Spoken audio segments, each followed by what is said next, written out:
All right, let's get fucking real. Cal and Adam. Now, I know you boys through Ignite, but not having doing too much research myself, we will get the opportunity for you guys to introduce yourself. But let's get into Ignite, because for men's mental health and some of the things that I've done and been introduced to, and some of the resources that are out there for males to be able to, at a good starting line, to better their mental health, what you guys are doing is fucking great, man. And I say that for many reasons, is that there's a lot of good work out there. I mean, we were just talking about psychedelics before this come on, and I think that's really good for mental health and transforming, yourself. But Ignite, man, it's wicked. So I just sort of want to start there, boys. There's a good introduction of how that come about and what is it. I'll let you boys explain it, and I'll join in. And then from there, we'll get into other areas that you guys are journeying in. Sweet. Yeah. So Ignite. I reckon if you're open to sharing about your experience from when you went and walked in there. Yeah, okay. Well, I got invited there, and I didn't really know what to expect. And as one does, they get invited somewhere, so they try and research it. And I knew it was going to do something to do with exercise, but I didn't really know. And so I went by myself. I didn't know what to expect, and as I do, because part of me growing, I knew I had to lean into new things, and I think that's a big part of what we learn on this podcast as well, is getting out of the uncomfort, out of the comfort zones and into the uncomfort. And so I showed up, and there was a bunch of guys running around, and in a gym, and so I knew there was some exercise involved. I didn't realise how fucking hard we're going to be pushed, but it was cool, man. I enjoyed it. So went into you introduced everyone and what we're doing, and it was good to see some young boys there. So some fathers bring their young fellas along, which was really good. But it would have been great if I'd brought my boy as well. And we can dive into that, because I think there's a lot of it's pretty special, man, when we're getting involved, our boys and our sons, our children. But then went into some heavy workout as a team, which was great. And fuck, man, I was sore for a few days afterwards, and I'd been working out leading up to that. But then and then went into a challenge, which again I would like to talk about, because I think having that challenge there, some healthy, what did you guys call it? Healthy competition. Healthy competition, yeah. And then led with an ice, followed off with an ice bath. Again, I would like to dive into ice baths. I've been doing ice baths 4 or 5 years, but love to hear your guys' thoughts on it. And then most importantly, finishing with a men's circle, man. I think that's fucking super special, and it was very, very powerful how that ended, with you boys. So overall, I walked away feeling fucking alive, man. Electric, powered, moved, ignited. Yeah, man. Yeah. And even me just talking about it, they're all simple things that you guys done, but to bring them together like that with the energy of everyone was fucking awesome. And the reason why I say that it was good is and I just think, because it's sometimes hard to get people on the outside to come to things like breath work or sound healing ceremonies, or like ayahuasca, or things like that. But what you guys provide, man, is a great opening, for males to. Thank you. Yeah, move forward, man. Thank you for sharing all that. Yeah, it was great to have you in the space. And you mentioned quite a few things there. Trying new things, leaning into discomfort. You said the team as well, coming together as a team, challenge, and you felt fucking awesome at the end of it. All these things that we sort of need as men. Yeah, and you said it, Dave, there's a lot of stuff out there that's probably already for the awakened man, if that makes sense. You know, there's a lot of people that have been on the journey for years. So if they see something, whether it's, you know, an intense trauma release breath work or tribal drumming or one of these many amazing events that are out there, they're all in. But Cal and I early on, and we'll touch on in a bit how we started Human Allegiance, but something that we really wanted to be able to tap into is every single male, irrespective of who you are, where you come from, what you look like. And someone that has never had any sort of foray into any sort of spirituality before, because, you know, if we're coming in and we're beating our chest and we're doing different things, it can spook a lot of people. So I think the beauty of what we've been able to create with Ignite is something that isn't intimidating but does still stretch and challenge the participants as well. So to be able to really simplify spirituality and have a really welcoming environment that, our pillars based around primal activity and movement that's pretty intense, but to bring in the sharing element as well. And, you know, our 3 pillars, mind, body, heart, so we can think well, feel well and move well. It's super simplistic and something that anyone can resonate with. But to actually answer your question, it started, so I've been doing fitness, qualified PT, I've been personal training, dabbled into many forms of fitness, and for about 15 years. And when COVID hit, the gyms closed, I bought my own equipment, and I was just kind of drawn to more functional.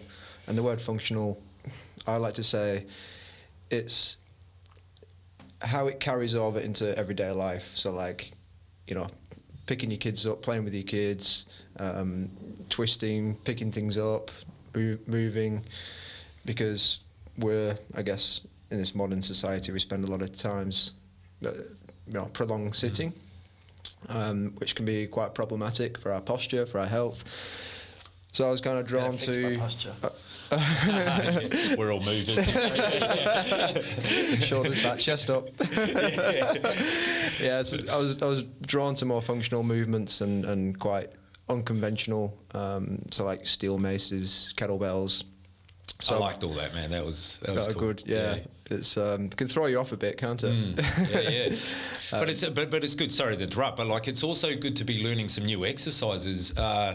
I've never done anything like that before, but even to feel the body on how it adjusts to the different weights on either side, and for the mind as well. You know, sometimes we can just get used to throwing weights you know, a normal way that we've been doing for years on end, and so to have some pretty unique. Well, to me, it was a unique way of throwing a weight around, really. Yeah, it is. Yeah.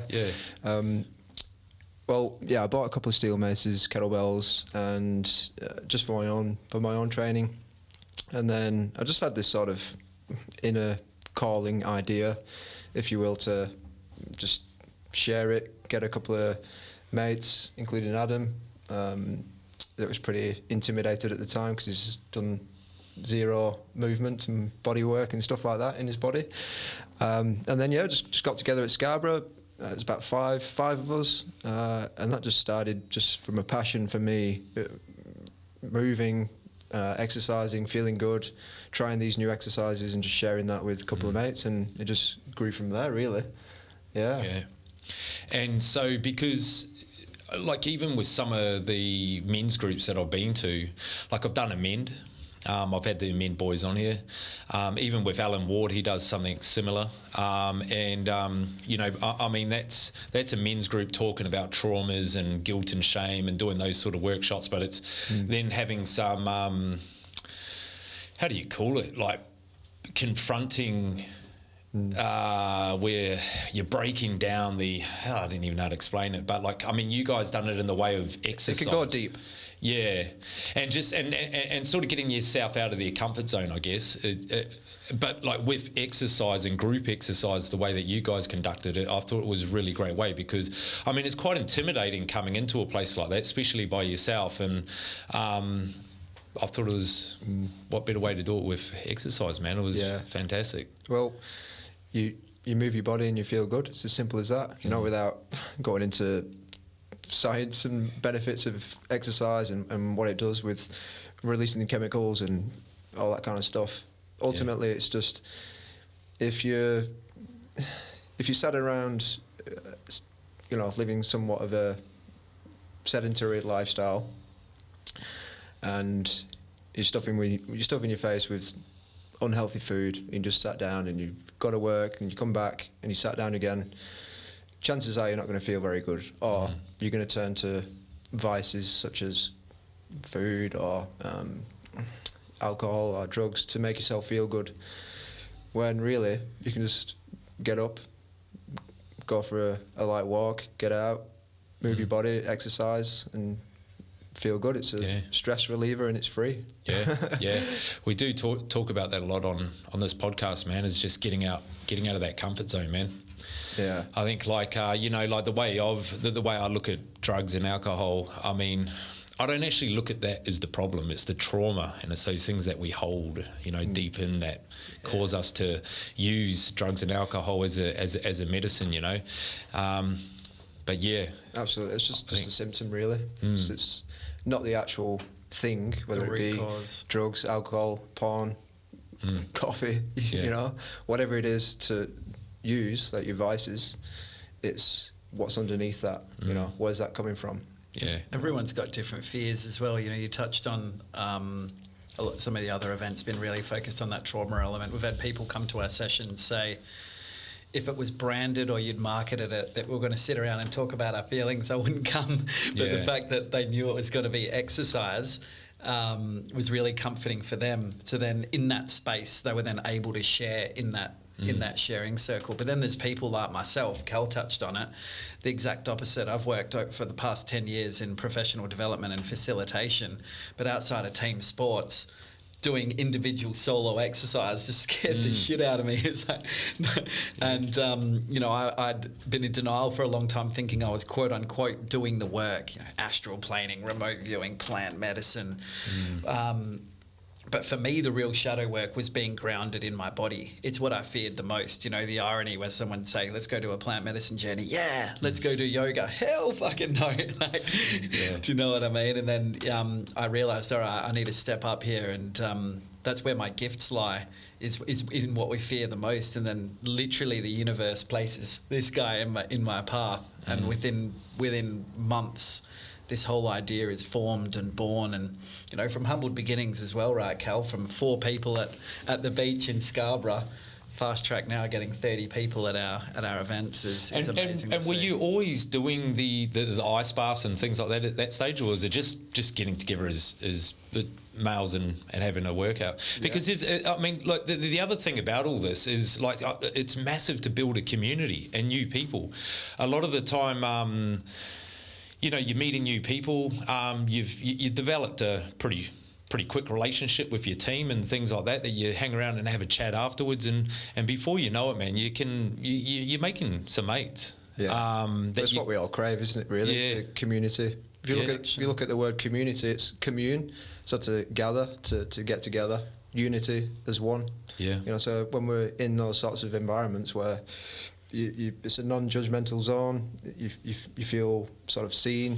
You can lower your guard, and it's a safe place for everyone. You're seen. And I find that especially like my background as well. Like my community was in a pub or drinking, and and look, not that there's anything wrong with that, but there are. If you're looking for better mental health, if you can go to bed that night and pass by the beers and then come and do a group men's workout, man, you walk away from it feeling a lot better than, So it's good to have those options out there, at least more options, to males, man. I think that's what I'm all about here, is just trying to share light on all these different things so we can make some better choices, Absolutely, that's what it's all about. Yeah, and we didn't actually have the ice baths. Adam only did his first ice bath last year, and feel free to share about your experience. That's how new all of this is. I mean, we were doing cold dips in the ocean in the Scarborough one, but for being in the body, for me, because I'd avoided my shell for so long and was using escapism in terms of whether it's floating away to other realms or thinking that there's magic outside of us. Being able to ground myself in the body has been a very humbling experience. And again, the thought of doing an ice bath was just something for me. Absolutely not. And then, about a year and a bit ago, Callum's like, all right, we're at my house, we're buying some ice, we're going to do it. Got some ice, chucked it in, and I was just hesitating. Got half in, I was like, nah, fuck this, I need to get out, it's so cold, I can't do it. There was just so much procrastination on my behalf, and then with, the help of Callum, was able to really focus, slow down my breath. And you talk about that, being comfortable, being uncomfortable. I realised in that moment the only way to find the limit to the possible is by going beyond them into the impossible. So I just surrendered, chilled, did 5 minutes, and since then can't get enough of it. Yeah. Hey, just chilled. I see what he did there. Chilled. Yeah, exactly. Yeah, chilled out of it. And now it's every day. Ice cold showers and ice baths, and it's part of my routine. Yeah. I think once you sort of can work out the breathing part of it, like I say, I've been doing it for 4 or 5 years now. And I think once you get to that point of breathing through it and being comfortable with being uncomfortable, because it's after the ice bath that where the real magic happens. The magic happens, man. Yeah. And I know there's sometimes where I've introduced it to particular people, and they just want to jump out in that first 30 seconds of being in there. Yeah. And that's obviously the hardest part of it all. Yeah. So how important is ice baths, Cal? I mean, like what benefits for those who are out there and heard about ice baths and look, they're getting more and more popular. What's your thoughts on it, man? What do you get out of it? I love them. Yeah. I work FIFO, and I'm a advocate for health and wellness. So I've just started implementing ice baths up there in that environment, and it can be quite it's quite isolating, mental health. On one of the sites that I used to work in, there was a suicide on site there, and it kind of rocked everyone. And he used to come to my fitness classes as well, and I don't know his story, but we didn't really know what was going on. And doing ice baths on the site that I'm at now, I'm really stoked and overwhelmed with the response, because I've got guys coming back for more, giving me feedback how energized and just how they're feeling as well. And one guy in particular, he loves it, and everyone that's done an ice bath, minus a couple, have never done one before, and they're coming back to do it again. Yeah. And one guy in particular is so he used to go to the bar most nights on the site there. He's stopped going to the bar, stopped drinking, he's fixed up his diet, said his diet was shit. He's come to me for a gym program, and now he's doing the ice baths, and I'm not sure if he stopped smoking as well, but anyway. Yeah, cool. And all that is just from doing the ice bath. Yeah. And that is just... Yeah, I feel, again, for those who are out there that are suffering with an addiction of either drugs or alcohol, look, man, I think ice baths or cold showers are a great way to... and I think it is a great start to try and overcome that, because it empowers you. Once you can start getting your head through it and get into that breathing status, like you sort of, you're empowered. But then then you talk about the increase of dopamine and if that's taken over that sort of dopamine that you're getting through a particular drug and things, that's, for sure, that's a good way of getting it. Yeah. Like this guy, for instance, is stopped drinking and tidied up his diet. All these things that we kind of some of us can go to for the dopamine, and then it's getting this massive rush of dopamine from the ice bath, which I don't know. I'd do an ice bath over a pack of cigarettes any day, but that's just me. Yeah. But not only are they good for post-exercise recovery, like for me, when I do a lot of training and I'm doing the ice baths, it definitely helps with recovery. And you just feel good probably because of the dopamine as well. But I also I see it as a sort of a willpower muscle, a discipline muscle. Yeah. I'm conditioning myself to do uncomfortable things, you know. Over the winter period a couple of months ago, when it was cold in the mornings, I was getting up at 5 a.m. and my mind creeping in, oh, guys, go back to bed. You don't need to do this. So it's just like overriding that and just diving into it. And it's not that bad. Once you, like you say, once you regulate the breathing, and I just see that as a sort of metaphor for life, you know. Amidst the adversity and hardship, it's only temporary, just like the ice bath, it's only temporary. So if you can just breathe, you know, and be okay with where you're at, it's gonna pass. And I like the sort of carryover into everyday life. It does. Yeah. Subconsciously, it's an anchor point, yeah? Like, there's a plethora of physical benefits of, you know, lowers inflammation and puts you in a state of homeostasis, rest and digest. But I think the mental is as important, if not more, than the physical. I know for myself, getting in the ice, if I'm in a challenging situation at work with my family, with my wife, almost automatically it's like, hey, you know, if I can sit through 5 minutes in the ice, I can deal and tolerate with this situation. Whereas previously, before, you stress, your hormones would be flooded in, you go into fight and flight. So I find it being in the ice, being in the cold, helps you regulate your feelings and emotions a lot more too. Yeah, I like that, man. It even gets to the point where you start going for the double dips as well, you know. Where it was cold enough the first 5 minutes and you're like, fuck, I could go again. Yeah, just taking it one step. Well, we're just so conditioned for comfort, right? We're wired to preserve energy and to save effort. So as soon as we step into, you know, if we have that resistance, as soon as we step outside of that comfort zone, you know, this sort of zone that we're in, that's familiar, that's predictable, it's safe. As soon as I go to take a step outside of that, I'm met with resistance. Then it's just easier. Oh, no, I won't do that. Yeah. So then to just persist and break through that resistance, and then on the other side of that is, you know, you improve your mental health, you feel good. Yeah, and how good is it, like, when you actually start doing it, you just want more and more, don't you? You know, like you want to lean into more, like a lot more uncomfortable situations because you just know the benefits that you get from it. It's weird, the pain is always addictive. You know, I see you've got tattoos, I've got my back and my legs done. It's the same thing. You know, at the time you're like, oh, this is really hard. But after you're like, when can I book my next one?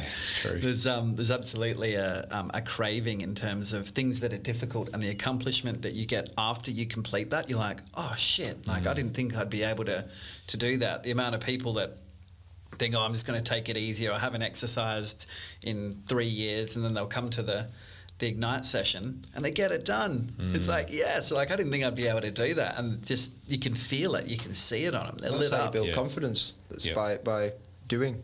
Yeah, you know, you step into the unknown, you take that leap. Oh, actually, I can do it. I can do it. You know, and you get confidence. And even like the photos you sent me, they come out good, by the way. But the photos you sent through sort of showed it as well. But like even the empowerment of seeing other people do it. You know, like when we're in teams, and you know, when you're pushing someone else to go a little bit hard, or even in the ice bar, seeing some of the boys that haven't done them before, or you know, were new to it, but even seeing them just go through it and stay in there and get to that breath, and then seeing the massive smile on their face once they've achieved it as well. You know, there's a lot in seeing other people achieve great things as well. Camaraderie.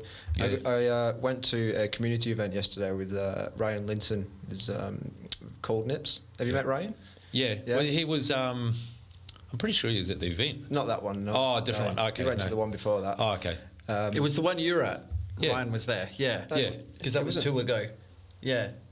Ryan Linton? Yeah. And then it was Ryan Rowlands that came to the last one. So the one you were at was... Yeah. You came to the last one. Anyway. Went to a community event, and I got asked, we partnered up, and I got asked a question, what are you deeply passionate about and why? And outside of Human Allegiance and my full-time role as a wellness coach in the mines, I do one-on-one men's coaching as well. And I said, I'm just passionate about helping people, guiding people to see their own potential. because that fulfills me, because we're here to experience all there is to experience, to have a good time, to enjoy it, to be happy, fulfilled. So if I can help, guide, support someone on their journey to sort of feel good, and if they're feeling lost, directionless, lack of purpose, if I can help someone step outside of that into more confidence, self-esteem, feeling like there's meaning, because when you're depressed, and I can speak from experience, you feel like there is no meaning, there is no purpose, you know? Yeah. And it can be lonely, dark place. So if I can help someone to see the light in themselves, then for me that's my dharma. And I find a lot of people in the mental health space, you know, and I could put my hand up about it with the podcast as well, with having a purpose of helping other people. You know, the whole purpose behind this podcast is to sort of shine light on as many different areas of resources out there that are to better your mental health. It gives me a drive and a purpose, you know, where and it's so important, man, like, because I mean, that's something in itself, isn't it? You know, finding that purpose. Yeah. Maybe we should talk about that since it's come up, man, you know, because like without a purpose, man, it is hard, especially with depression, man. Like sometimes, and I know even sometimes when you do have a purpose, if you're not, you know, if it's not serving you, that purpose, like how you sort of feel it should be, or building that energy, you know, like you can quite easily go back to these dark places, man. For sure, yeah. There's a thing, Japanese, I think it's called ikigai or something. It's basically there's a few questions. It's what do you enjoy? What does the world need? What will people pay you for? And somewhere, I think there might be another question as well, but somewhere in between that is your purpose. So I just say, follow what makes you feel good. Follow your bliss. So what's a good way to find your purpose then, you reckon? Like, find what you enjoy. What do you enjoy doing? What gives you more energy than when you started it? What can you do that if money was no concern, you just do it anyway? And I'd say, what are you good at as well? And there might be some sort of crossover between what you're good at and what you enjoy. Because and what's the best way to find that? What do you enjoy? No, well, to discover all these things about yourself. Because a lot of people don't know. You're bang on, Dave. And it's like easy to say, like, what brings you joy and fulfillment will be your purpose. But a lot of people are like, I don't know. Like, what does Where bring do you me start with that, man? Joy and fulfillment. And that's where I think building community and connection is such an important part of that. Because a lot of people, you can find it silent meditation. A lot of people don't even know what meditation is.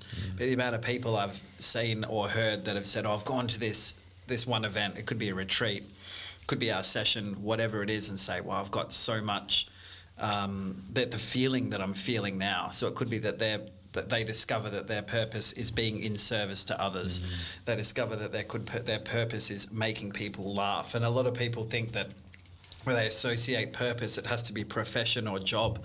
I think Cal nailed it in terms of what makes you happy, and you just keep doing more of that. Well, you got to explore, don't you? You know, it doesn't come and knock on the door. Well, sometimes it might. I mean, mine did through plant-based medicine. And you've got to put yourself in situations and environments that are conducive of finding value and purpose in your life. And that's where, you know, you talk about values with Cal and I. We think in a broad sense, because everyone's different if we look at the micro, but in a broad sense, right, what are the three things as humans that we crave or that are essential to be able to live a healthy, active and happy life, right, fulfilling life? And that's where we've all got it. We've got a mind, we've got a body, and we've got a heart. So it's like, well, fuck, three very simple pillars. If I can think well, feel well, and move well, they're our values. Let's try and do something that can get people in Perth, you know, all around the world is the long-term plan doing those things, right? And then we found there was a lot of things in, like, especially in WA, right? You've got like normal gyms, and then you've got more softer practices like your yoga and your meditation, but it was like no one was really bringing it and fusing it all together. And that's where we're like, if we can be a home for, you know, the physical element within the self-development community, infusing mind, body and heart all together, it's going to be pretty powerful. Yeah, for sure. And I think that's where it's just finishing it off in that circle as well. And, you know, like in the men's circle at the end, a lot of people feel, you know, uncomfortable. But how is it that when you open up the invitation, or you sort of, it's almost like a challenge as well. How you're saying, if you're feeling like you got something to say, you're not quite comfortable with saying it, maybe it's a reason why, maybe it's a reason for you to actually just let out and say what you're going to say. And then as soon as you, I think it was somewhere along those lines. Yeah. And then next minute everyone's, you know, a few boys have sort of stepped up and said something, and what they say is just like, fuck yeah, man. Absolutely. It goes back to what I said earlier about the resistance and stepping outside your comfort zone. But then when one man shares and it gives other men permission to share, you're like, oh, actually, that I feel that too, that resonates. Okay. You know, and then all of a sudden, you know, it brings in that sort of community, and you feel like you're not alone, that we all ultimately have the same challenges and problems. Yeah, for sure. Even with the men, or some of the men's groups where we had this sort of circle, and it started off like, if you knew me, you would know X, Y, and Z, you know, like, so if you knew me, you would know I suffer every morning with anxiety and I struggle to get out of bed, you know, for instance. And, you know, at first you're thinking, fuck, you know, I've got to come up with something here, and then you say it, but then it goes round the circle, and you notice that as it's halfway around the circle, it just gets easier and easier for the men to do it. But when there's like 15 men, and if everyone's been quite open and vulnerable about, if you knew me, you would know, and said whatever it was, every single person that mentioned something, you can relate to. Yeah. Fuck yeah. You know? 100%. Like, we put people on such a pedestal, don't we? And when we have this, like, spotlight theory, we think, oh, no, like, I'm imperfect, or everyone's looking at me. And, like, the sooner we realise, like, no one has any idea what the fuck is going on in the world, we right? say that all the time on here, eh, man? We're just like fucking winging it, drifting through. And then even at the very session of ours that you're at, I remember sharing that I was having some like problems arguing with my wife, and I'm so open about talking about where I'm at. And then it was like, it's right, Callum, it's like it pops off like dominoes, and someone else is like, oh man, me too, like, sweet, like, they can relate. And then you realise, like, everyone's got shit. Every single human on this planet. And then when you feel like you're not alone and you can share your shit and be in your shit with others, it's like that. And that's that human connection and that community. You can talk about it, you can move through it, you can work on it. I'm actually going through that at the moment, man, like massively. Like, so on here, and I'll let you know, and I'll give it a bit of a plug as well, and it's very similar to what you guys are doing, but I don't know exactly how it's going to go. But like on here, right, we talk about mental health and shining light on all different areas. And so a lot of people resonate with myself or the guests we have on here, so they're reaching out for help and support. And so we had a podcast, it was Graydon was on here and a couple of the other boys, and we kept talking about the starting line, which is obviously getting out of your comfort zone and into the uncomfort zone, and it's just standing up at the starting line. We just kept bringing it up in conversations, and at the end of it was like, fuck man, there needs to be somewhere that we call the starting line that people can go to, you know, and obviously have all access to all these different areas. Anyway, so I've started up a business called The Starting Line, and I'm actually running a 25-hour event. Actually, I told you guys about it. And going to try and raise money to put into a charity, because I want to be able to pay for all these people that I podcast. I want to be able to go, here's the funding from, you know, big corporate companies where we can just make The Starting Line in as many places of Australia as possible. Anyway, so that's completely out of my comfort zone, because now I'm running a 25-hour event to raise money, and I'm like, I've got no fucking idea what I'm doing, and I've got people following me now and donating money, and you know, so and it's like, good on you for that. Like, and as it's getting closer, but as it's getting closer, it's getting harder, because I'm completely out of my comfort zone and I don't know what the fuck I'm doing. I just come up with this idea and had this vision and tried to sell it to everyone, and people have come in on board and see the same same vision and see the good in it, and that's all that matters then. Yeah, but then you've got people following you like, oh fuck, you know, it's okay to fail at it yourself. Yeah. But It's that spotlight theory again. You're like, oh, I got to have the marketing, I got to have this. Like, you just got to be doing it, one foot in front of the other. Yeah, that's on the same weekend as our next Ignite session. Otherwise, yeah, it is the following day. Yeah, 100% beyond that. I've never done a 25-hour endurance, but I'm open to the challenge. Yeah. Do you do the whole thing, or is it just tapping in when you can? Nah, so it's going to be... so there's a team... The team keeps changing, but we're up at about 17 team members, and we're setting up a circuit inside BFT Belmont. It's sort of like across the road from my house. Oh, is it? Yeah. Well, so you got to pop your face in at some stage. Yeah, I'll come after work on Friday.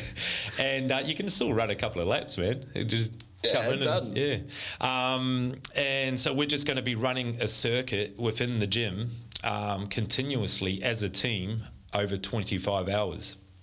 And what we're going to try and hope that one team member leaves the station every 1.5 minutes, and over 25 hours they'll work out that we've done 1,000 laps of this circuit. I haven't heard of anyone doing anything like this before, and we've done the maths and we've worked it out, and so we're thinking it's achievable. But like I say to the team and everyone else, it's not so much about. I mean, look, we want to raise money, but the idea is for the event to go successful, so then we can do it every year and just show, okay, cool, this is how big we can do this, and this is what we'll do right next time, and and I think 25 hours. I think anyone that's suffering with mental health, I'd much rather run a 25 hours circuit at BFT than fucking sit there for 25 hours with mental health, man. It's a fucking dark place. Why 25? Oh, well, 25 because if you break it down to minutes, it's 1,500 minutes. Yeah. Like I said, man, I got no fucking idea. I just had this vision and to do it and to do the starting line. And what I see in the starting line is that I want to have sort of like what you guys had at Ignite is a gym. And it's a gym that will become a community and a place where you can have breath work, men's groups, you guys coming along and just always having, but I want it in every state of Australia. In fact, I done ayahuasca and I want it, and I feel like every council should be responsible for having a gym or a facility where 100%. We can be doing all these men's groups in, man. Yeah. For sure. So yeah, it's definitely needed. Yeah, well, it's a lot bigger than me, man, and so that's the journey I'm on with it. But I do have my days, man, where I'm just like, fuck, you can pull out now, Dave, if you want to, Pressure. But yeah, just keep pushing through, man. Well, and then obviously what I went through with my grandfather and stuff, man, it's it's made me question it, Yeah. But here I am, man. Yeah, so that's what I'm doing there, and the idea of it is to just be surrounded, like we talked about, community, so just for guys to come down. I sort of even look like having a Sunday service every Sunday, so it's like a church, and it's more that people can go there and talk and network and have all those sorts of things. I love that. It's a great initiative. Yeah, it's definitely needed. People are craving that. People are coming to the Ignites, and again, I went to a community event yesterday, and it's just people are just really craving a sense of belonging and connection, and to feel that they're not alone in their challenges and self-doubt, and because ultimately we're all uniquely different. We're all the same. Like if we was to have a projector in the roof, an X-ray just shine down and just take a snapshot of us, would just be 4 skeletons, and on top of that, it's just all our ideas, beliefs. Yeah. It is right. Yeah. Preconceived ideas and trauma and insecurities. But ultimately, we're all the same. Yeah. So if we can get around other humans, and normalising it, man. Like we should feel comfortable and excited going to Ignite and things. And it is like once you've done it, you obviously know it's a great thing. But the other thing is somewhere where you can take your kids, man, and your partner for having events on where you can bring a community, you bring your family to a community, and there's no religion or anything like that. You don't have to no dogma. No. Yeah, you know. Keep It's it so simple. important, and that's where we've had lads attend our session saying I've rocked up at the gym with my boy and I was pretty much told GTFO, get the fuck out, you can't bring your kids here. And we're so open, like show your sons, bring your boys, because they're the next generation, For right? sure, man. So for them to be around that really healthy, positive masculinity, seeing their dads amongst other men getting it done, it's fucking powerful. Hey, that's like honestly one of the most amazing feelings is seeing those boys at our Ignite sessions. Doing ice baths as well. Jumping in. Yeah, 5 my boy's years had a old. few ice baths, man. He's you know, that's what really drives me, man. Is if you can't do it for yourself, try and do it for the next generation, man. You know, I don't want him to suffer with some of the shit that I've suffered with, you know. And the more you can show him, this is how you do it, boy. For sure. The better. And seeing the fathers and the sons in the session is something that I really cherish, something that's close for me with the father, and having that sort of model and looking up to your father is something that it's an honour to hold these spaces where men feel that they can bring their boys, and that I'm not a father yet, but I'll certainly be sharing this sort of stuff with my kid. It's just because without that model, boys, adolescents, teenage men can get lost, you know, and then that's where they can spiral into these, depressive states and poor mental health and turn to bad habits. So it's just about that modelling and. I just think around that's other where men. us males have got to man the fuck up, man. 100%. You know, we just got to man the fuck up. Like it's not a burden being a father.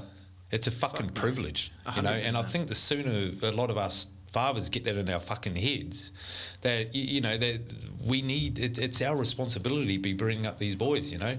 I hate hearing fucking parents moan about their kids, man. That resonates deeply. My wife and I miscarried twice in the last couple of years. Something, again, I'm really open about sharing. Just wasn't the right vessel, wasn't the right time. We're working through those particular fertility issues. But then you're right, you see people out there that are just complaining about what I would give to be able to bring life into this. And I'm so inspired by Cal. I don't know if you want to talk about the journey about you and your father, but I'm just so inspired by this man right here.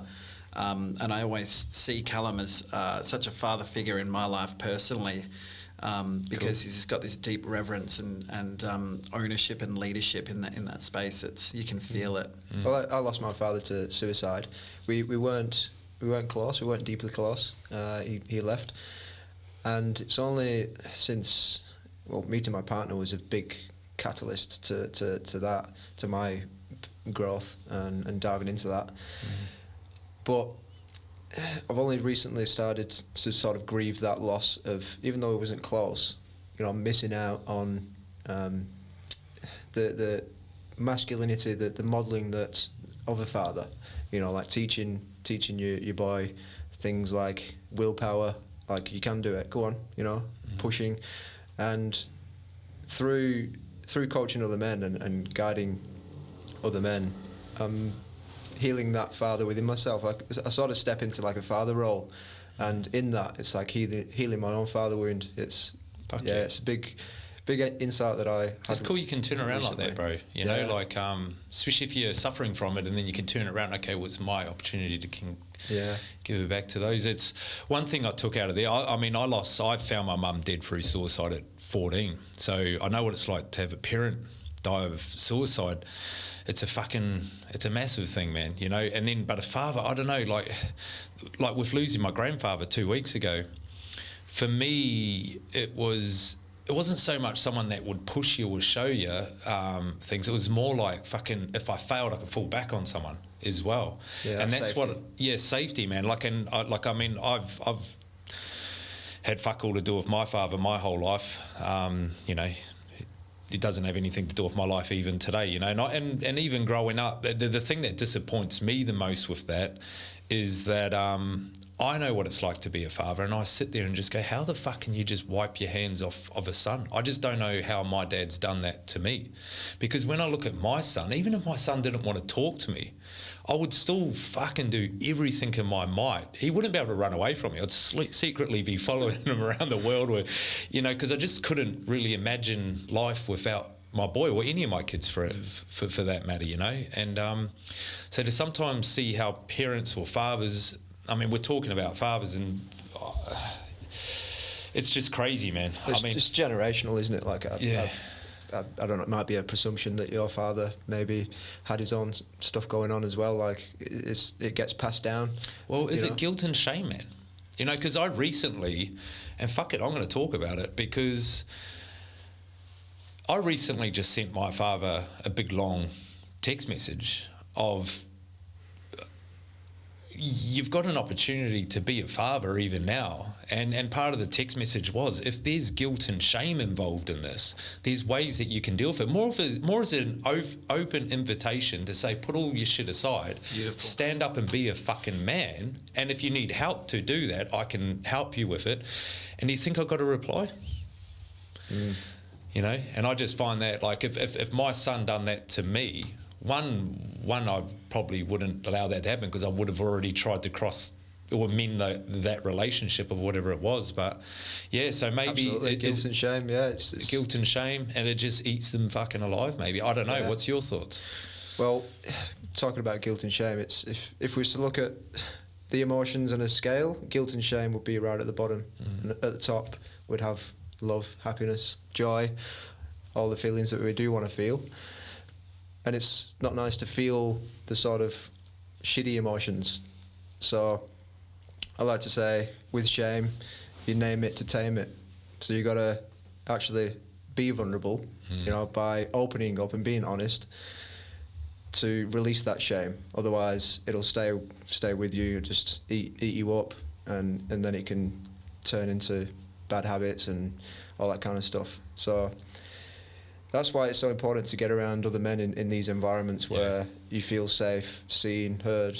You can build that relationship up with men, the father, where you can trust other men, and release any shame and guilt that you might be harbouring and holding on, that you've been carrying for, years, that's been eating you up. And if there are people listening to this, because like what we said about having those men's circles, and even at the last Ignite thing I went to with you guys, every man can fucking sit there and say, yeah, I understand guilt and shame. If you're going to be open enough and ballsy enough to fucking admit it or want to understand it in yourself, a lot of people are going to get around you, man, if they're being honest with themselves. Fuck yeah. And what we're doing right now is no different to, we're having our own circle right here on the podcast. That's what's going on. Yeah, that's what it's right? about. And like, a lot of men out there don't either know that there's, and that's why education is so important. Things like this podcast, like, to get it out there, because I know so many men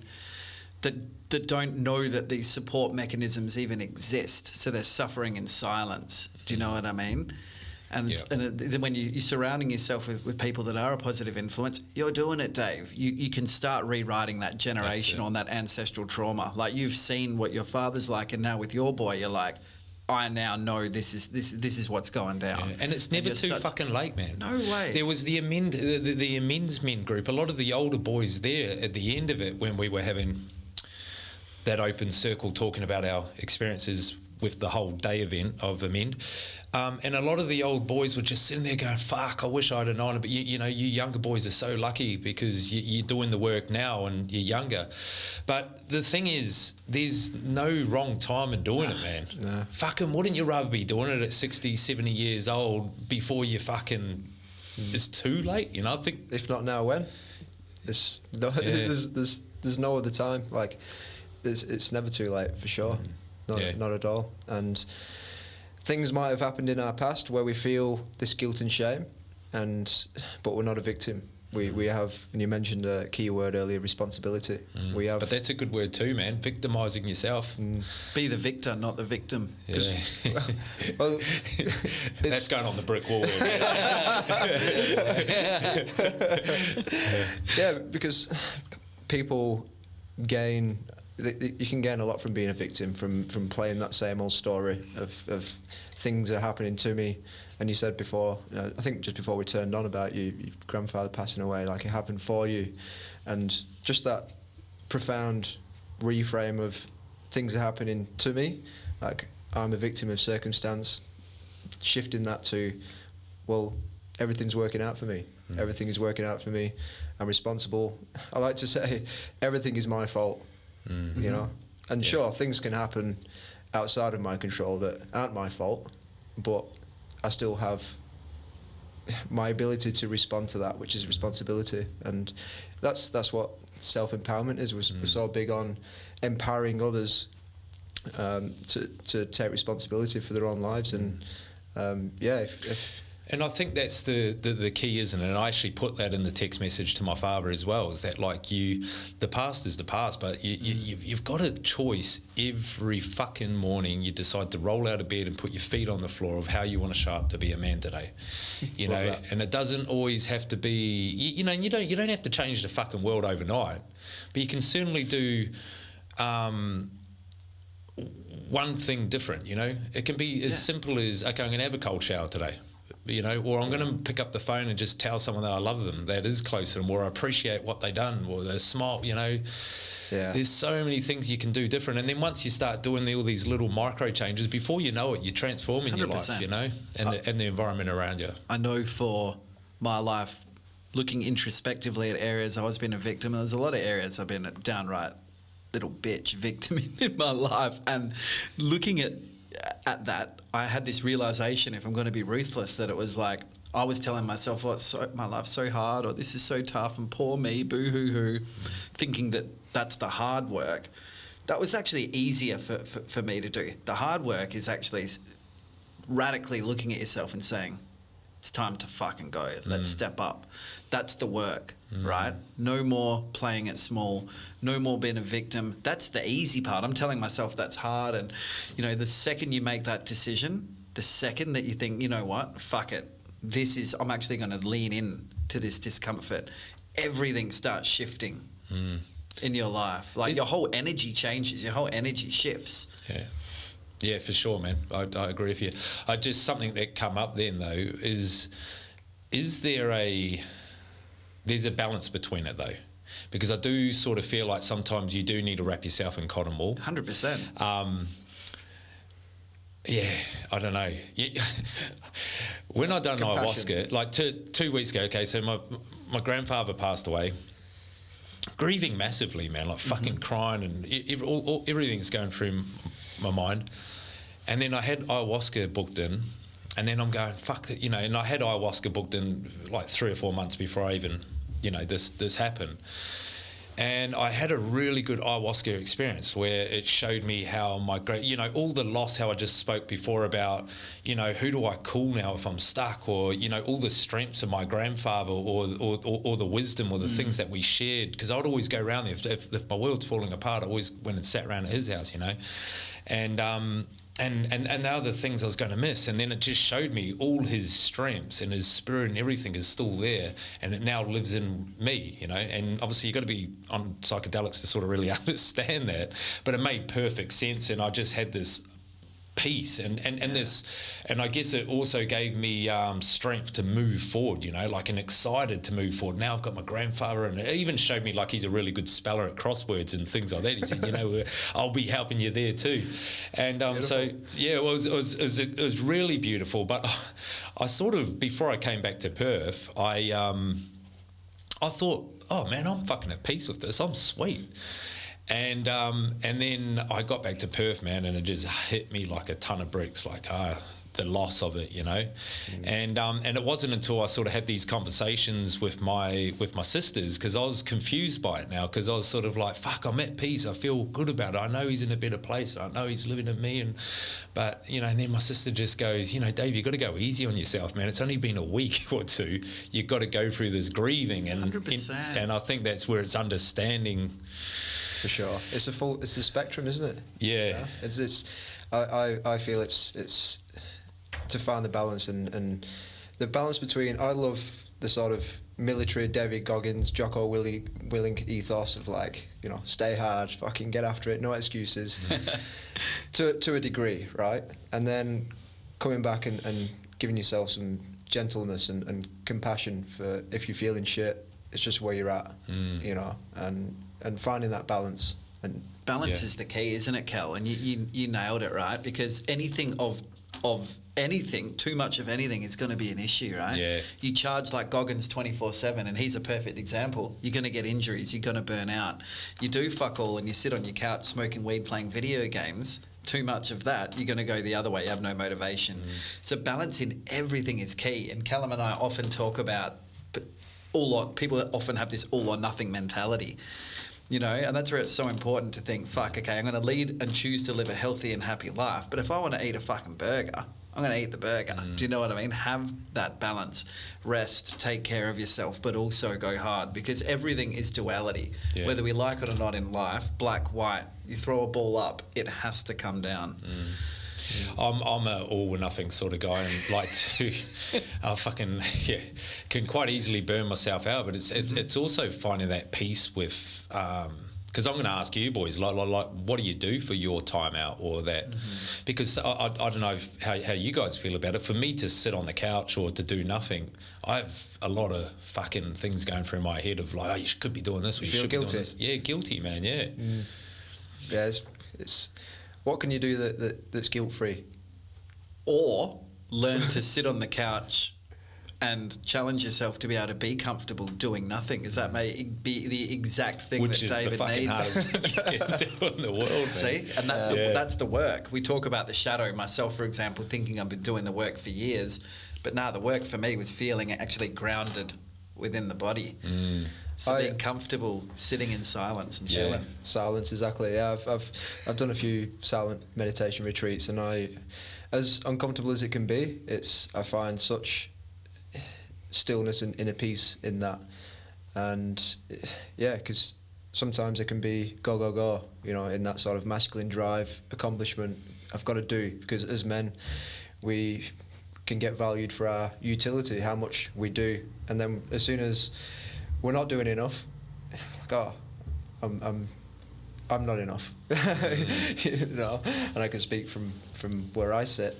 And so for me, it's just finding peace and stillness, and just coming back and just enjoying being. Like last couple of nights, my partner and I watched a couple of movies and just was on the sofa, and it's didn't feel guilty. What does silence look like though? Because it is the hardest, and we speak a lot on here of being silent to find your purpose, or we also talk about how you know, when you can feel something brewing inside yourself, if it's anxiety or depression, and you're like, fuck, I'm feeling it, but what's actually going on, or where's it coming from? And you know, you obviously got to be silent with it. I'd like to hear your guys' point of view on this.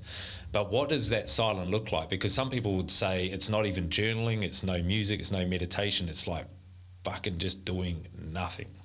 Everyone's different, hey? Like some people, it could be plant medicine, it could be using a harpe to help you sit in and relax.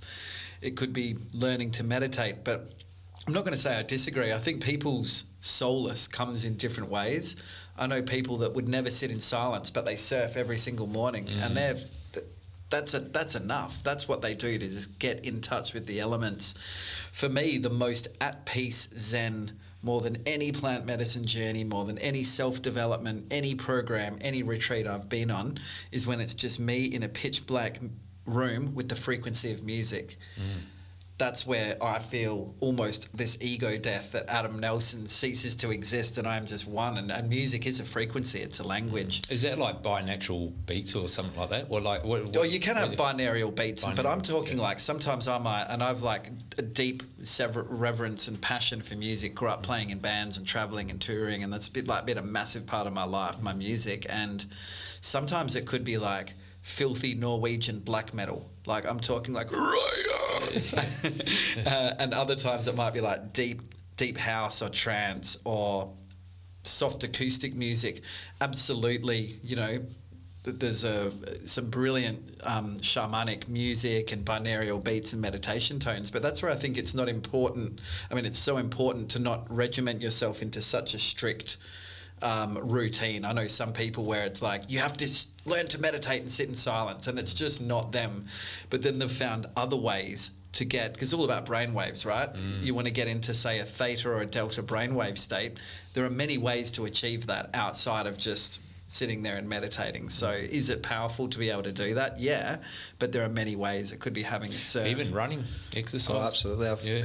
For me, it's running is great, stress reliever, and just I used to listen to podcasts and music when I was running, and then when I stopped that and I just went for a run and just focus on my breath, running, just be with myself, that's when I get some cool ideas and information. You know, for me, to answer your question, it's about cancelling out the noise, because it's fucking noisy, and we're bombarded with information non-stop, you know, whether it be TV, the phones, this trend, that trend, do this, do that. So for me, it's about cancelling out the noise and going for a run, no music, just running, sitting in silence, as silent as I can make it. Whether I go and take myself to the beach, out in nature, plant my feet in the ground, and just be still, listen to the birds, the wind, the trees. And also just being alone. Like, I think, give the beach a go by yourself. Go for a swim by yourself. Go for a run by yourself. Go to the gym to yourself. Go camping for 3 days by yourself. Yeah, I haven't done that, but I'm going to listen to some music more. Like, Right. I've always, like, that just came to me. I'm like, oh, good. And then like, I was talking to my mate the other day, and he was like, "Oh, every time I listen to this type of music, it just makes me feel so good." I'm like, "So, like, do it more." Do you know what I mean? Like, why not? You know what makes you feel good. So I think a huge part of finding what is it that gets you connected to yourself is in what ways in your life do you feel most connected to mind, body, heart. So for some people it's the ocean, so they take up surfing, and that's their practice, that's their routine. For me, it's music. There's just a frequency in that. It's like I just feel so aligned, more so with music than I do ever sitting in silence. You know, for other people, I know people that find so much comfort and relaxation building Lego. That's where they feel the most connected. And in their flow state. So getting still with yourself, relationship with yourself is most important. All of the relationships stem from the one that you have with yourself. It's never lonely. There's a difference between being alone and being lonely. You know, I can take myself out in nature and be alone by myself, but I'm not lonely. You know, it's never lonely if you enjoy the person that you're alone with. And is that new? Was that new for you? Like, so how'd that come about, man? Like, because I know even just with my journey to find myself, the more, just being alone with yourself and learning to love yourself, man, it's fucking key, isn't it? But I always had this sort of, like, growing up through school, this desire and urge to fit in and sort of keep up with the Joneses and just want to feel included. And as I've gone back into my childhood and started connecting the dots, I've spoke to my mum, and she said, "Oh, you know, you was a golden child. I didn't have to worry about you. You were just playing by yourself over there." And I feel like I've always had this sense of independence, and you know, my father leaving me and abandoning me, and maybe there's some sort of intrinsic, like, I just feel good by myself, because that's just how I've been raised.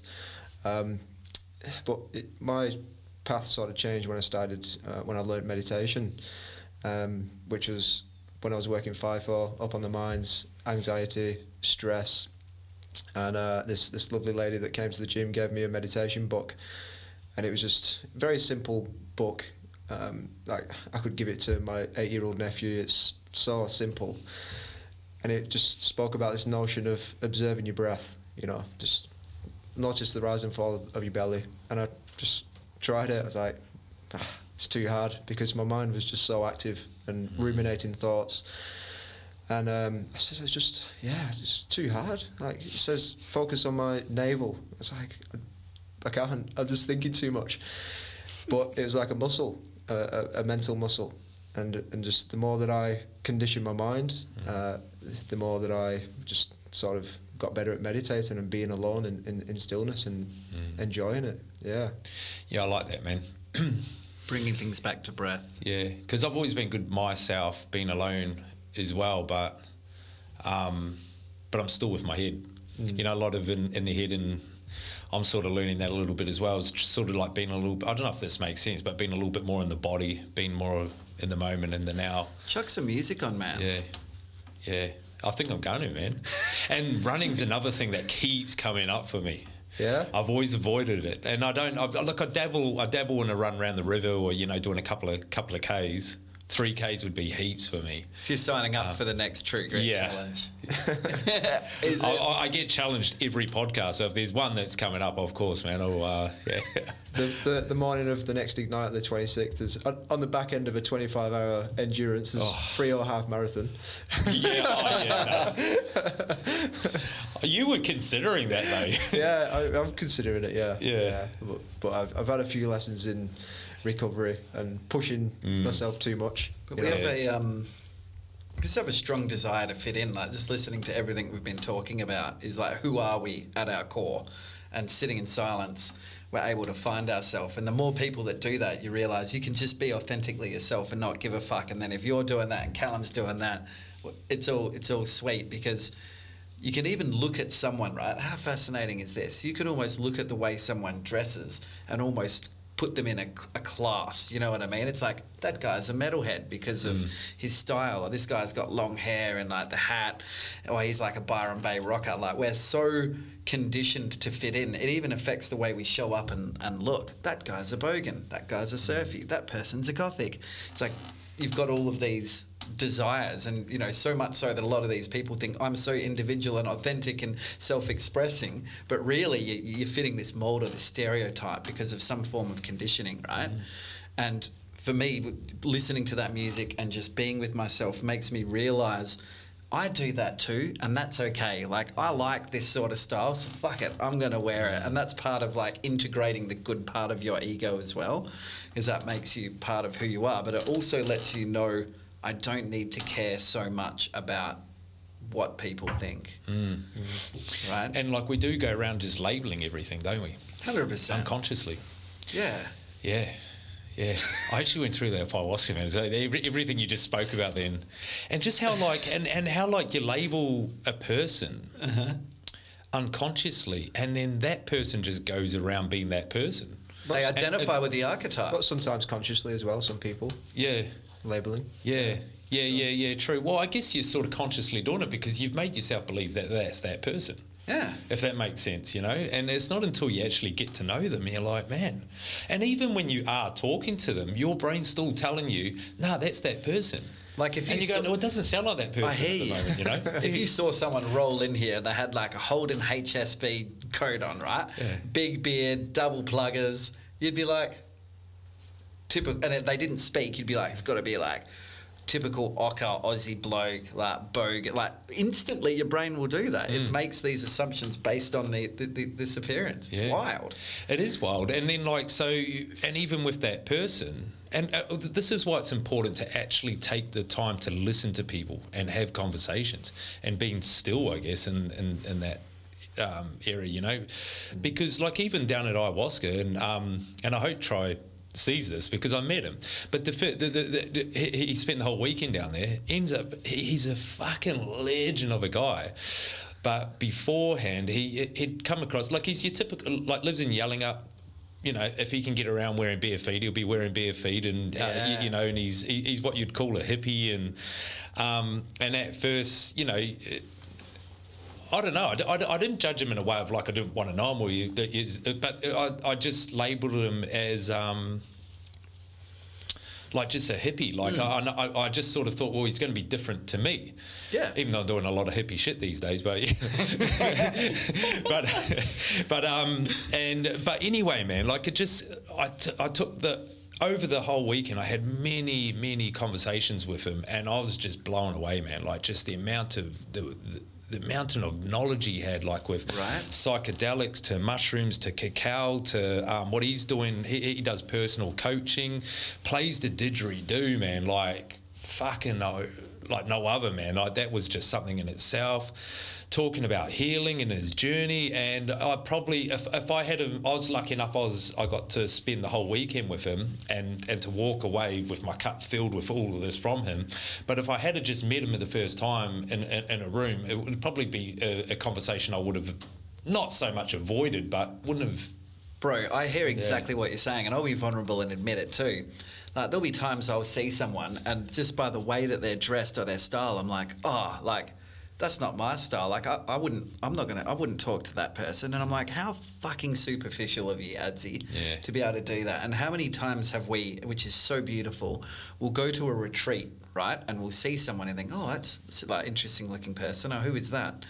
And but then you fast forward to the end of the retreat. Yeah, like 4 days later, and you're like literally like, this person's a brother. You're hugging this person. You're like, bro, like, holy shit, like this guy, like what the hell? Yeah. And it's just so important to be able to, and the more work you do, to be able to see beneath the label or the appearance. Yeah. And that's where, again, everything we talked about organically has just looped back to putting yourself in these environments, isn't it? Yeah, and bringing down the judgment-free zone. We're all the same. We've all got a lot to give as well, man. And that's the other thing as well, like the freedom of sharing, man. Also, you're giving and supporting other people as well, you know. There might be a lot of shame in what you're talking about. I've been open about a few things tonight, but it's all in hope that it's sharing and supporting. And it's a desire to fit in, and it's a desire to be loved. Whether you're the metalhead out there rocking out or you're the Byron Bay hippie, the reason you're doing what you're doing and looking the way that you look and being the way that you are is because you're seeking validation and love. You want to be loved. That's a fucking beautiful thing. So how dare we judge that? Yeah. Accept it. And you know, one of the beautiful things that this guy said to me that we're talking about that was important is that his real fulfillment in life just come when he just accepted himself. So he battled with all of this himself until he's just gone, man, I'm just accepting who I am. Yeah. And he just talks, and you can just see like his whole life. There's no restrictions on who he is, exactly, and that's just because he's accepted who he is as well. You know, the scars and all, the good, the bad, the ugly. Yeah, that's ultimately that's. What if that's the big goal is to just get to a point, a place of complete surrender. And utter surrender, self-acceptance. Like, that was my intention going down south as well, man. Surrender. Fuck, it's huge. Yeah. Because, but does it? I think it comes back to safety of wanting to control everything, and if I can control everything in my environment, then I'm safe and it's all good. So just surrendering that, relinquishing control. We can't ultimately control everything, or can we? Well, I've sort of come to the realization of the more you're in control, is the less that can come to you. You know, and then we sit there going, why is this always happening to me? Well, I keep trying and it's not working out. Well, just let go. You're still trying to control. Be open. You'd be open, receive. yeah. It's almost like, think of like a rapid, right? And when we're trying to be in control all the time, it's like we're trying to paddle up the stream. Just release it, right? And there's going to be hurdles, there's going to be rapids, shifting around. But if you let the rapid life take you down the stream, you're flowing, baby. Yeah. It's all good, right? Doesn't mean it's easy. It's like, oh shit, there's a big waterfall here and there's a rock there. But you put something in that rapid, I guarantee you, it finds its way down, doesn't it? The rhythm, the flow. That's the surrender. Yeah. And be okay with each point on that flow as well. You know, like be okay with where you're at each point. Like if you feel a bit of self-doubt come in, you're feeling pretty shitty, it's all good. You know, that's why we have the tools and resources, like your breath work and getting around other like-minded men and humans and cultivating a sense of community. The happier, more fulfilled you'll be, because you can accept the journey, you know. And I like that though. It is like a rapid, you know.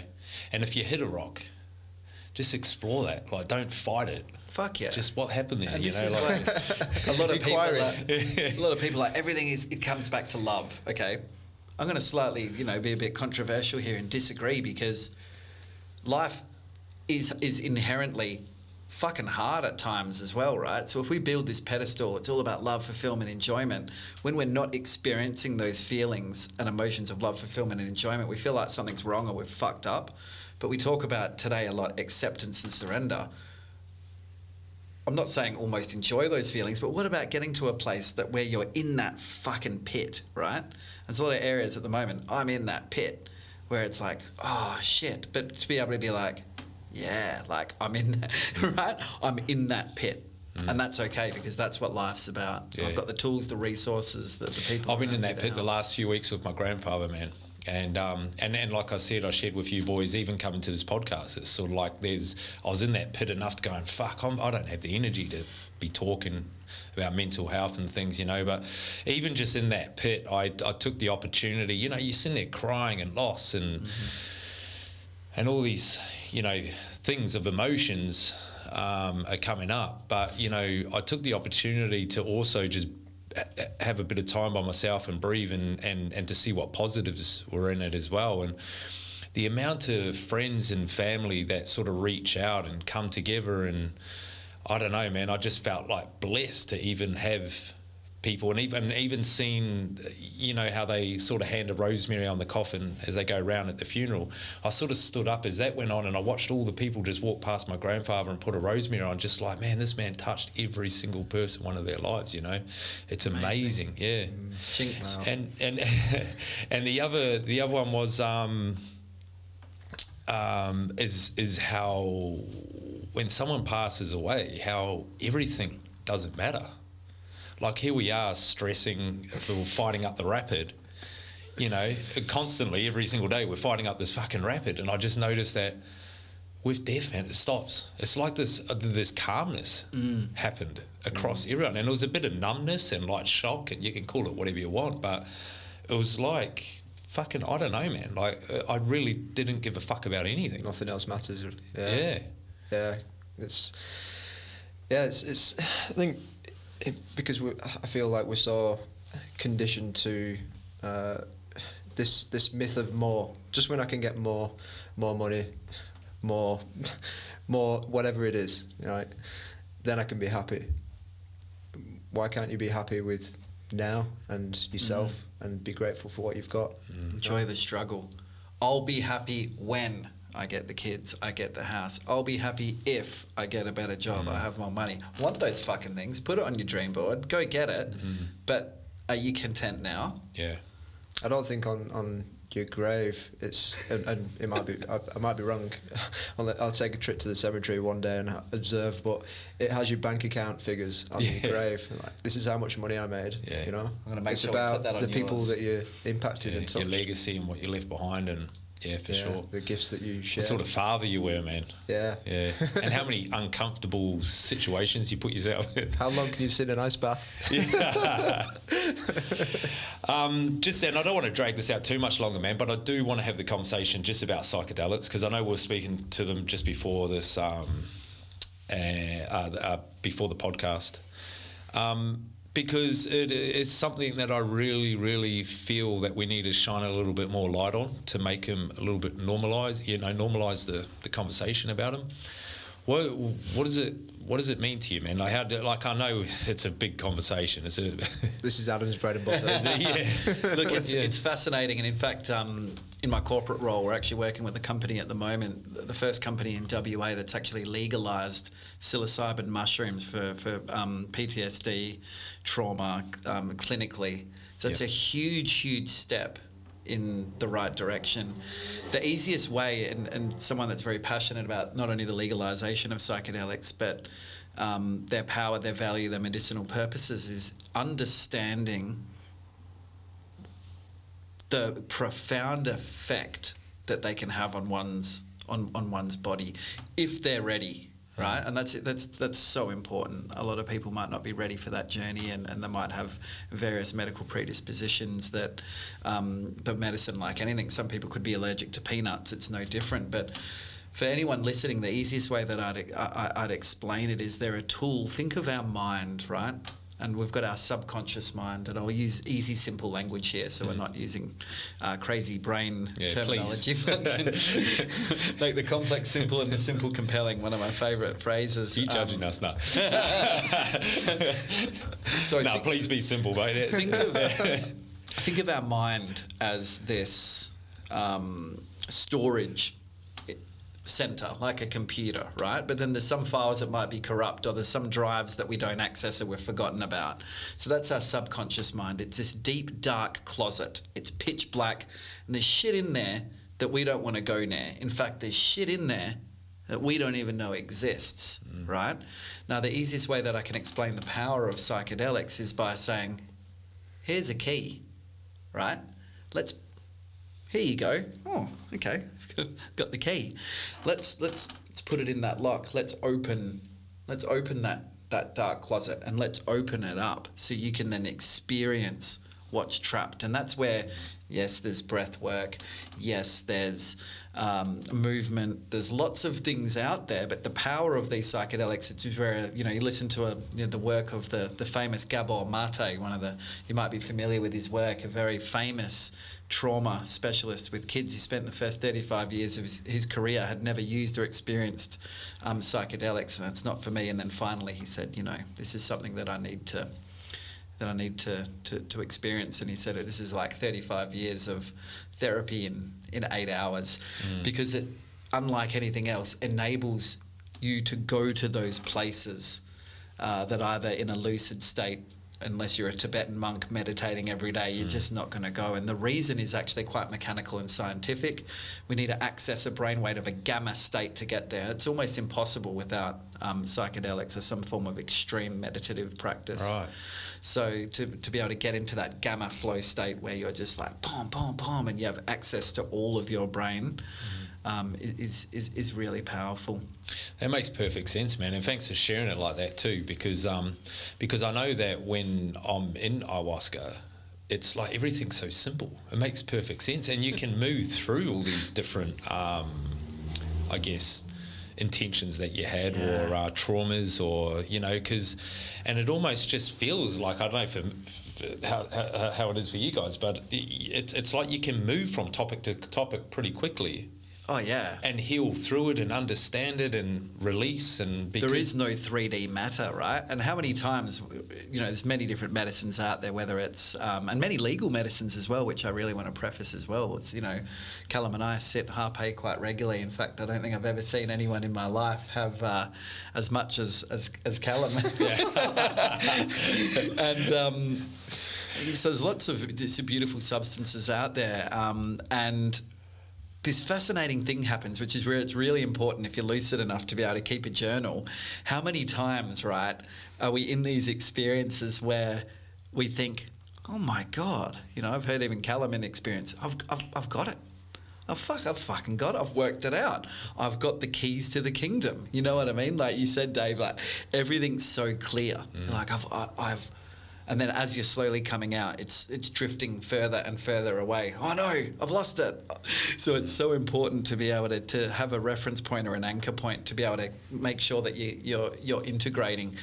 And I see psychedelics almost as the microscope, right? When you look under a microscope and you're using a microscope, it highlights the organism, right? But that's just showing you what to do. And we spoke of this before we jumped on. The real work is the integration, right? What happens after that?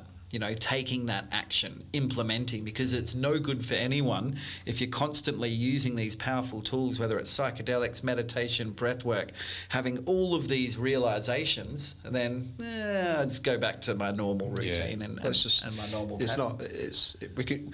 We can have all this intellectual knowledge, but it only the significance is in the applied knowledge, the application of that knowledge. Yeah. Otherwise, it's just It makes perfect sense. You've got to apply it. It's like anything, really, isn't it? You know, you've got to apply that. So, because I also heard that if you go back and try and integrate, but you go back to your old ways, you're also making that even more empowered. Like, I mean, you're strengthening those old habits as well more. 100%. Yeah. Yeah, just reinforcing it. Yeah. Do you know what I mean? And Callum and I even are guilty of, you know, we talk about overload of knowledge, just even wanting to start Human Allegiance. We're in so much strategy land, right? For me as well is being too you know, in my head and overthinking, which is, you know, you mentioned before as well about the thinking. I think it's as men, we go straight into that rational, logical problem solving mode of like trying to fix things and control things, you know. So yeah, I was just trying to think about, like, this is why Adam is such a great business partner and friend and brother. He really brings me back down sometimes. It's like helps me see that it is so simple, and that actually doesn't matter. It's just, you know, sometimes it just takes. I can see that balance actually. Yeah, it works well, man. And it's good to find people like that you can bring the best out in you. It's literally like everything that I am not, Callum is, and everything he's not, I am. It's just like awesome relationship, man. Because yeah, at times Callum will be like, "Got to do this, and this," and I'm like, "Nah." And similar to what you were with the starting, I'm like, "Let's just fucking do it. Let's just give it a crack." Yeah. And then sometimes by taking that action, then the universe, when the time is right, will deliver when the strategy has to come. Oh, okay, now that we're getting some traction here, we're getting more people, now we can focus more on like what we need to do. But you can get so focused in this, like everything lined up, we're talking having it in control. But like you said earlier, Dave, the more you think you've got everything under control, the more you realise you don't. It's like the man that thinks they know everything knows nothing. The man that accepts they know nothing gains everything. True. Right? And I think there's something like, I mean, you can go and purge something out, but sometimes if you're not purging, it's because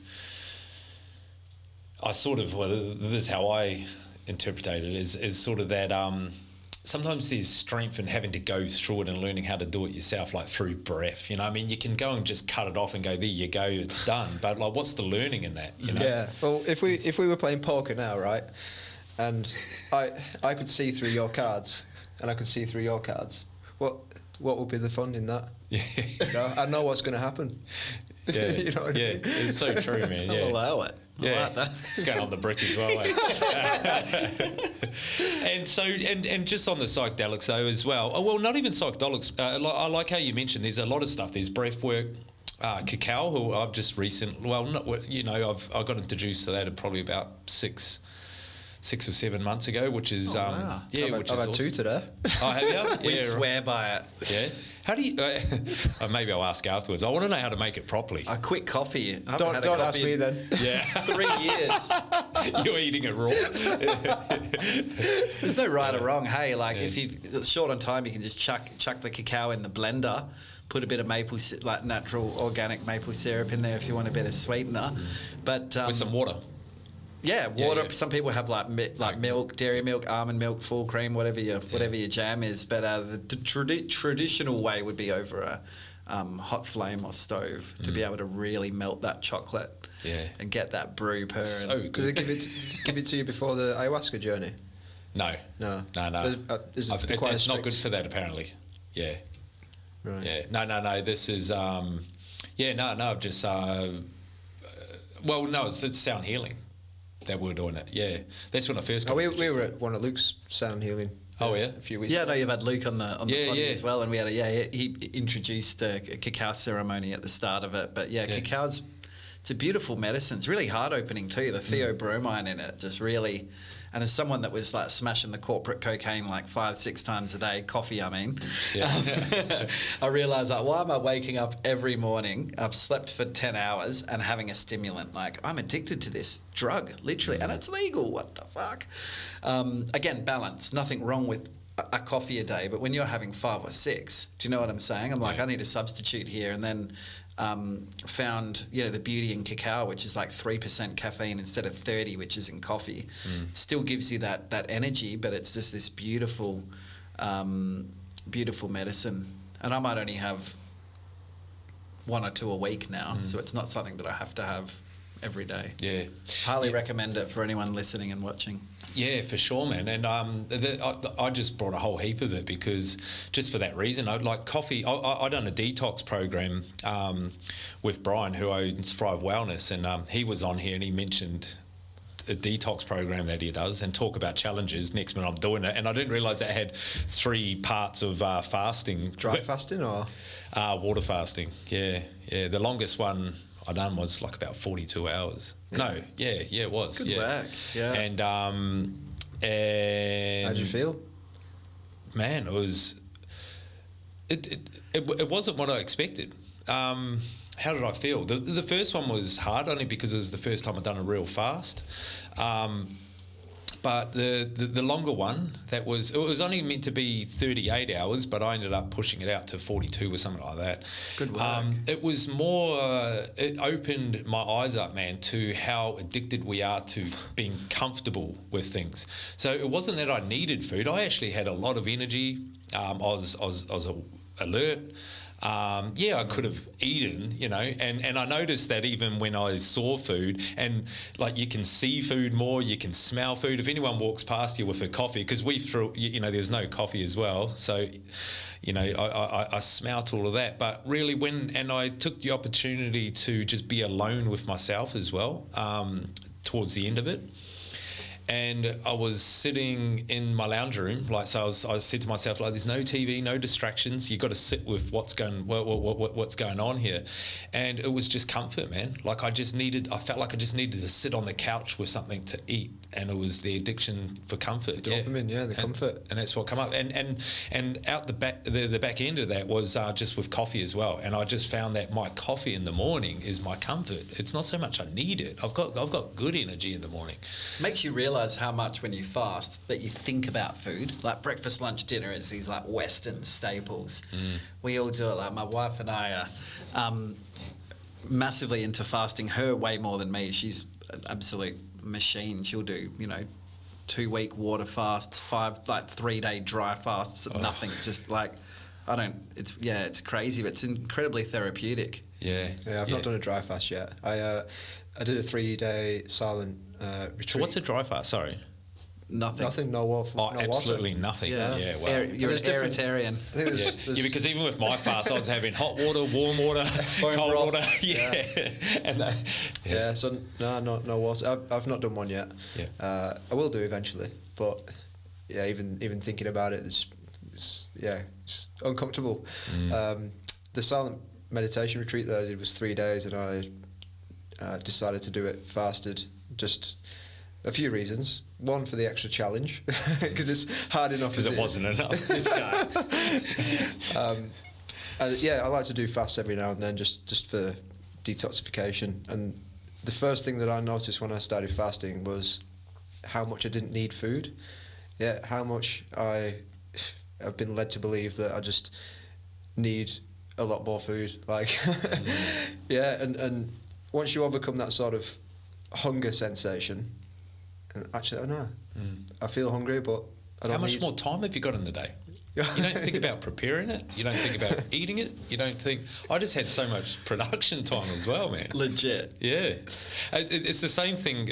We might as well talk about it, but even with semen retention, man, that opens your mind up on sex and fucking ejaculation. And absolutely, that's a whole new thing as well, man. For sure. But silent retreat, I haven't spoke about that, man. So what does that involve? What does that look like?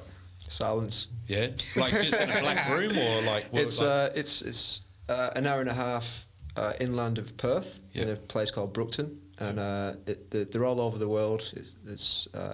So the technique is called Vipassana, Vipassana means to see things as they are, so to view them as it is.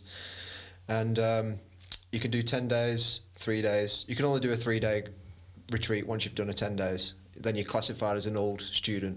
So if you wanted to do a 3-day, you have to do a 10-day first.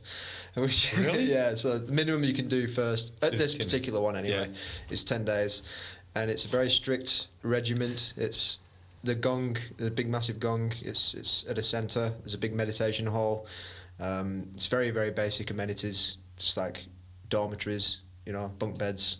And the gong goes off at 4:30 in the morning, and then there's sort of like 7 or 8 different meditation sessions through the day of like 90 minutes to 2-hour blocks. And yeah, it's pretty brutal, really. You're just sitting there, observing your breath and doing nothing, and you just try not to move. You've literally stripped down to you're not naked, but you strip down of everything. No phone, no nothing, just you. Real basic, like the food is vegetarian. It's provided to you twice a day, breakfast and lunch. And yeah, gong goes off, you're in the meditation hall, 90 minutes, gong goes off, right, quick 5-minute break, back in, boom. And yeah, it's taught me a lot. Like, how do you integrate into life after that? Yeah, it can be challenging. Yeah. Yeah, for me personally, I don't like to turn my phone on straight away. I pick my phone up, oh fuck, I really don't want to turn it on. After 10 days of no phone, I don't want to see anything. I don't want to check my emails, or, you know, I don't want to interact with that world. Yeah, it can be quite daunting to reintegrate. I've not done ayahuasca, but I presume that's, you know, to integrate back in. Yeah. That's where that word balance again is so important, right? Because if you don't have balance, you could get lost in that world and think, I'm just going to move to China and become a Tibetan monk and live in the caves. Like, that'd be an attractive option after being silent for 11 days. For sure, You're like, man. do this for the rest of my life. Yeah, you might receive some information, ideas on your retreat that sort of be like a existential crisis. What the fuck? You know, I want to quit my job.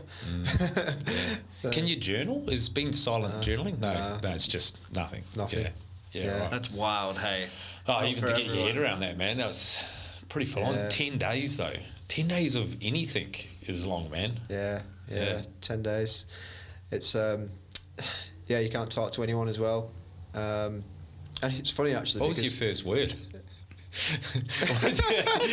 What do you say? You'd even take a while for you to go, what am I going to say? Do you remember how to talk? I know. Well, what you were saying before about judging people, there's a guy that was next to me the whole time, like eating and then in the meditation hall, and I painted this picture of what he was like. And on the last day when we could talk, it was nothing like that. Yeah, for sure, man. You have that all the time, eh? You know how, like, when you've I don't know, you're going to meet someone, or it's your mate's girlfriend, you've heard so much about her, and then you sort of say amongst your mates, what do you reckon she's going to be like? And she shows up, or they show up, and they're nothing like what you think. We're just living in our own minds, aren't we, really? And our own ideas of people and life. And like the workshop I ran at the Brotherhood Awakening, a workshop because I'm massive into my NLP, Neuro-Linguistic Programming, which is pretty much this understanding, why the fuck are we the way that we are, right? And the session's called Meaning Making Machines, and essentially the whole concept behind that workshop is we've got this processor, this brain, right? It's like a transmitter. Think of it like the internet. It can receive information, it can transmit, and it can process information. And that's happening like millions of times every single day. Do you know what I mean? Yeah. Like, and that's what we are as humans. We see something, we process something, comes in, we transmit out. And that's why I like memories. Like, nothing's actually reality, like, because it's just our interpretation of what is going on. And you nailed it, Callum. We do that when we meet people. We do that in anticipation of meeting your mate's girlfriend. Is that what's happening with our government after COVID and things, man? Like, we've just got this different fucking outlook now, eh? We've been awakened to, like, the bullshit we've been fed. Some haven't. Yeah. That's a whole nother podcast. Yeah, I know, man. We'll do a round two. Yeah, I think so, man. Yeah. No, but it's so true, man. And that's what I say a lot as well. Like, you know, being on the journey of awakening, it ain't easy, man. It's like, if you think, it's going to look, it's easy. Well, I can only speak for myself here, but it's easy in the way of like relief and feeling at peace and learning all these new awesome things and meeting new people and but in terms of what you're exposed to, being awakened can also you start to question everything. Well, it's an unlearning of everything you thought. Yeah, unlearning. And that's where we talked to psychedelics earlier. If you're ready, they can be extremely profound because it can really help guide you. But if you're not ready, whether it's psychedelics, self-improvement, go into a workshop, it could send you into, and this is where you've got to be prepared, it can send you into almost a psychosis because you could be like, holy shit, everything I thought about my life, my values, my morals, the world, the government, the education system, the industrial military complex, UFOs, whatever, right, is my whole outlook is wrong and shifted. Yeah. And that can be extremely profound. Or we talk of that duality, it can be extremely like, fuck. Well, I like the fact that we've already talked about a part 2 because I'd love that opportunity, man, for you boys to come back on and explore a few more topics about everything. But let's just leave it with, are UFOs real? Yeah. Yeah. Go on. What? I don't know. Yeah, I do believe there is another life form, man. I mean, I sort of feel stupid not to believe it. We're pretty ignorant to think that there's nothing else. Well, getting technological, UFO, it's only unidentified flying objects. So that could be like things from the military. Do you know what I mean? It could just be anything that we're unable to identify. It doesn't mean there's another life form. But if your question, Dave, is there other life outside of Earth?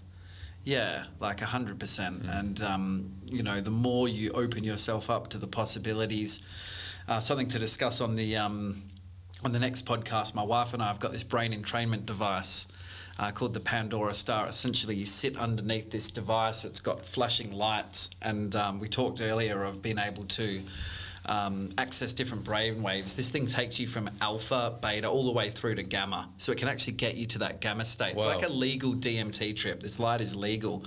Callum and I have experienced it together where, you'll have sacred geometry in different shapes. Can people come and do this with you? Yeah. Yeah? Yeah, absolutely. Okay, mate, I'm doing it. Yeah. We'll bring it to the next podcast. Yeah. And it's incredibly profound. And looping back to your UFO question, yeah, absolutely. I've had experiences, astral planing, remote viewing under this light where there's been, beings from other realities. I mean, probably things are constantly evolving, aren't they?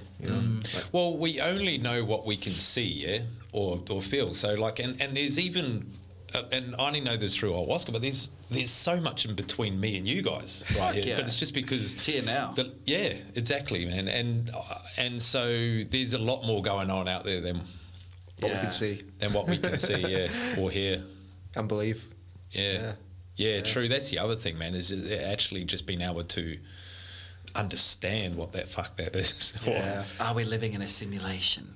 I recently got a new phone, and it wasn't backed up or anything, and it asked me to place it next to my old phone, and I just hit a button. It was like, right, transferring, and everything from my old phone just went boom. Yeah, like what the fuck is going on there, right? The same thing happened with my laptop as well. I got a new laptop a couple of weeks after that. I said, just had my old laptop, new laptop, just went boom.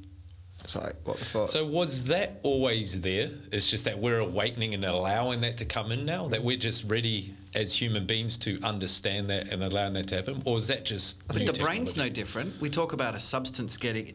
I see no different between my phone connecting to the satellite in space, right? And then being able to communicate. Brains are the same. And you talk about that, we're only using 5% of our brain. The more we breathe, the more we practice these activities, psychedelics, whatever it is, we're able to remove the blinkers and open up the brain.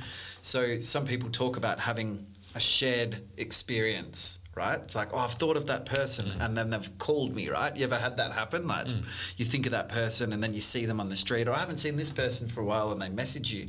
I see that no different to a transfer of data from a phone. Something in your brain has pinged and notified something in someone else's brain. It's quite mechanical, quite scientific, quite simple in my mind. And I think we just have no idea. The science has no idea yet how that's working, but we will. Yeah, I believe it. I'm waking up more and more and understanding that more. But, well, understanding, I wouldn't say I'm there. I'm still working out how, like, to try and understand it. I believe it, and I've seen it, and I feel it. You know, like even my first ayahuasca journey, you know, everything was silent, and we just come into the circle, and we're all laying around in a circle. But I had this bird next to me, and so I've never met her before. She's just laying there, and then we'd done the ayahuasca. I thought you meant like an actual bird. No, yeah, true. She could have been. Had this picture next to me. And anyway, so she's going through a bit of a hard time. But at the start of the ayahuasca, the shaman spoke to us all about, like, if someone's going through a hard time, you know, don't reach out to them. It's up to them to go through the journey. You know, if they're really going through something, you know, he'll be there. But if you want to do something yourself, you can breathe in love and out, breathe in compassion and out love and things like that. This is just a quick story in a nutshell. But so anyway, she was going through a bit of a hard time, going through a purge, and I just felt for her, you know, and so I just started breathing in, like, but I was going strength, like I was breathing in strength and out to her strength, yeah. And I was trying to give that to her, you know. And then, like, it seemed like 5 minutes into this, I was I sort of just had a laugh to myself and said, "Oh, you're fucking off your head," you know. And then I thought nothing of it. And anyway, she felt it, I bet. In the morning, man, she is the first thing. She come out of her room and then come straight up to me. Haven't met her before still. And she's just gone, "Man, what I went through last night, I'm so glad I was sitting next to you. I just felt all this strength, and it helped me get through what I moved through a lot of stuff." Yeah, bro. And my jaw just dropped, man. I just got, "Are you fucking kidding?" Yeah. And now I actually practice that when I'm in ayahuasca ceremonies. Like I feel like this connection, and you know, especially with some of the music that gets played or the work, you know. Yeah. You're like a beacon, man. You're that receiver. Yeah. Yeah, it's wicked, man. Because that's the thing. Like, if you look at accepting it is. You look at mushrooms, right? Not just psychedelic mushrooms, but mushrooms as a species is connected by what's called the mycelium network, right? So if you're consuming a particular mushroom, the mycelium network is what connects everything living on this planet. We couldn't survive without the mycelium network. We'd all be dead. So it sends nutrients to all of the trees. There's millions of mycelium under our feet now as we talk on this podcast. So if I'm eating a particular mushroom and then you're eating the same mushroom, we're both eating from that same network, right?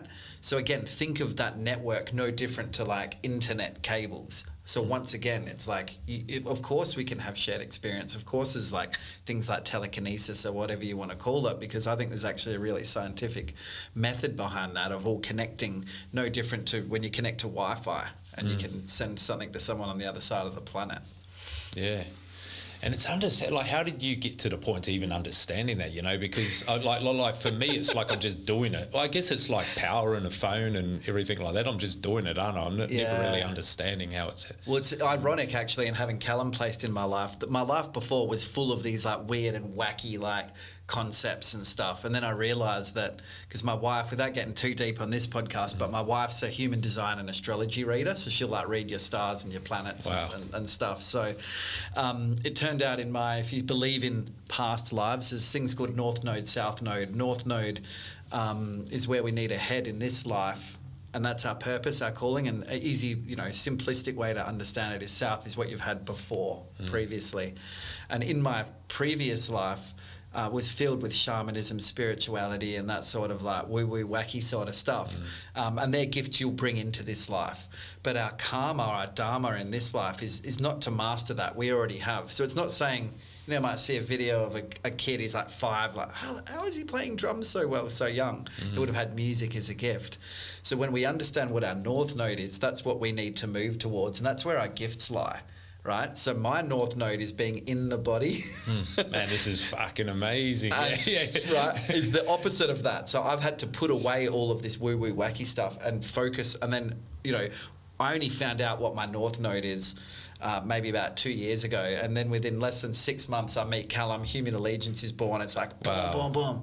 And when someone finds out what that North Node is, it'll scare the shit out of you. So I know we talked about earlier, how do we know what our passion is? I was going to jump in and be like, talk to my wife. I'm like, I don't want to get way too wacky here, but yeah, it's a lot of the time you'll find what that North Node is, and it will actually feel really uncomfortable.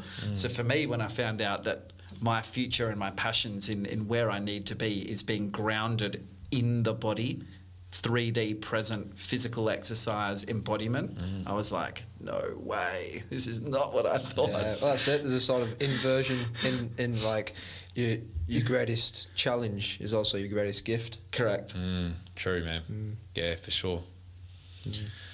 I feel like I could talk about this forever. Yeah.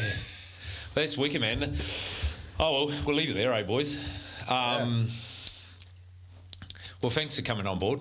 I've got to process a lot of that sort of... Wow, yeah, we need to integrate back in after this. Yeah. And if anyone's still alive and watching, next Ignite session as well. When is it, Cal? Yeah. Sunday the 26th of November. Yeah, cool. 11 a.m. And where do people find you guys, man? Like we've spoken about a lot tonight, so thank you for that and sharing, you know, all of your journey and what you offer, man. So how do people find you, and where do they reach out to you to sort of get involved, or Instagram? Yeah, you can follow the Human Allegiance on Facebook and Instagram. That'll give you everything you need to know about the Human Allegiance, and there'll be a link in the bio there that can take you to the Eventbrite. You can get a ticket to the next Ignite session. Cool. And then my personal page is Callum's View for any men that, excuse me, lacking a bit of drive, self-confidence, purpose. We spoke a lot about that today. If they're feeling a little bit stuck, reach out to me. I'd like to see if I can help. I do one-on-one men's coaching and one-on-one breathwork as well. Oh, yeah? Cool. Breathwork facilitator as well. And Awesome. we've got the website, humanallegiance.com. What about plant-based medicine, man? Where do people go? Yeah, Ladsy Adsy on Instagram. Hit me up. Cool, man.